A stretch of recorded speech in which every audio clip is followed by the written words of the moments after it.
The Erie Bay Hawks started off the season yesterday with a 117-98 win. They hit 19 three-pointers, and they held the Salt Lake City team to under 100 points.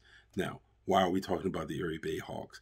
Because the Capital City Go-Go has a program where they're lending players to Erie since they're not going to be a full-blown team this season. So 5 players were sent to Erie to play for the Bay Hawks, but under the Cap City Go-Go banner, so to speak. Cassius Winston, Jordan Bell, Yoli Childs, Caleb Holmesley, and Marlon Taylor are all playing with the Bay Hawks. So expect more Bay Hawks coverage this season, no doubt about it.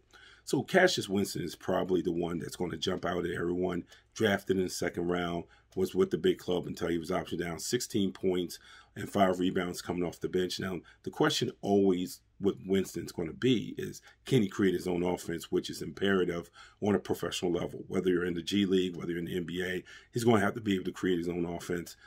He'll get better as time goes on and he gets the opportunity. And unlike college, he'll have more space to create those opportunities. It's just, can he finish it? Can he shoot the three well enough in order to give him those opportunities in those lanes?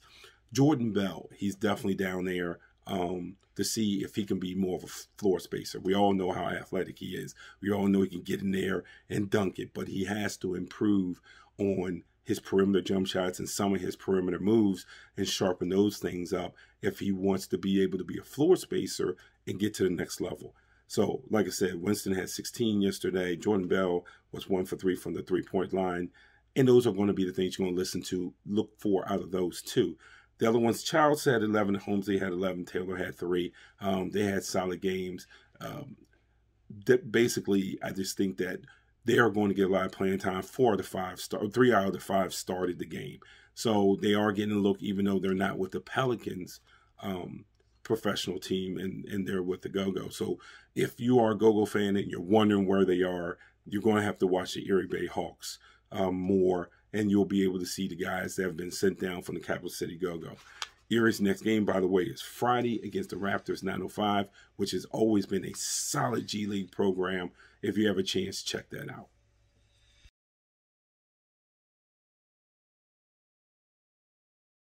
Yesterday was the debut of the G League's Ignite team, the team that has the 4 one-and-dones who get the special contracts, their select contracts coming out of high school directly into the G League, and next year they will be eligible for the NBA draft.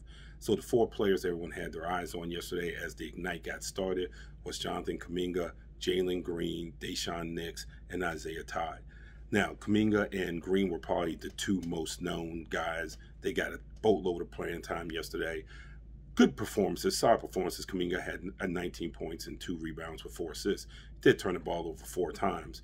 And Jalen Green with 11 points, 5 rebounds, 2 assists, and he turned the ball over 4 times. But it was kind of in a different way. Kuminga was uber aggressive, played really well. His style just looks like it's already ready for the NBA. Green, he seems to be more of a second touch guy. At the very beginning of the game, he's trying to be patient. Cannot fault him for that. I don't blame him getting teammates involved, but after a while, I think he realized that when he had chances to go, that he needed to go. But probably the second touch, especially in the G League, where everything is really, really spaced, the second touch rarely happens or wasn't going to happen yesterday. I think that'll change because he's so aggressive when he gets that ball on that second touch. He's so good when he does get it on the second touch and also on the first touch, but solid performance. He was very patient. That's impressive for kids his age. Deshaun Nix is probably the one who surprised people yesterday with the 12 points and 3 rebounds. He was aggressive. He put the ball on the floor. He was able to get there. Not super quick, but quick enough. Not super strong, but strong enough.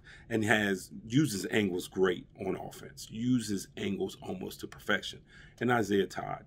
Todd is probably the one who has the most adjustment just because Brian Shaw is using a lot of triangle principles, which aren't going to probably be friendly to a guy who's offensive-centric as Isaiah Todd is. So his numbers weren't as impressive as maybe some of the other guys' numbers, but as time goes on, I think Shaw will use him in a way where he can showcase his talents. And again, all 4 of these kids are going to end up in the draft, and Isaiah Todd could end up with a team that uses no triangle principles whatsoever, which is the majority of the league, and he'll be fine. So we might be in a stage with Todd where you can't just always judge him on the numbers, that you're going to have to watch the game and judge him on his play. But all four were great in their debut. They hit the court again tomorrow. The G League is a 29-day season. They are squeezing a bunch of games in 29 days. So be sure that you check out the G League as a whole, but especially the Ignite. And yes, I know this is a secondary story. The Ignite won yesterday, 109-104 over the Santa Cruz Warriors.